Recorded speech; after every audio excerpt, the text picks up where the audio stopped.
What is death all about? What is life all about? It is estimated that 11 million people were killed during the Holocaust. 6 million of them were Jews. The book I Have Lived 1,000 Years by Olivia Bitton Jackson was about a 14-year-old girl named Ellie who survived horrific events during the Holocaust. The genre of this book is an autobiography, the key events in the person's life written by that person. A movie similar to this book was Sarah's Key. Sarah's family is targeted by the Nazis to be deported to a death camp. So Sarah shoves her little brother into a closet and tells him to keep quiet and stay there until she comes back. And at that point, she doesn't know what the future holds.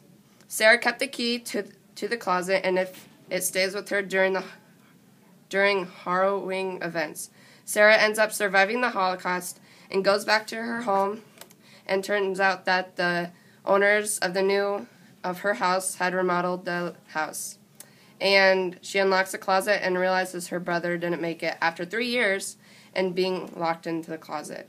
If you like this book, other books you may enjoy by Olivia, My Bridges of Hope, Searching for Life and Love After Auschwitz, and Saving What Remains, a Holocaust Survivor's Journey Home to Reclaim Her Ancestry.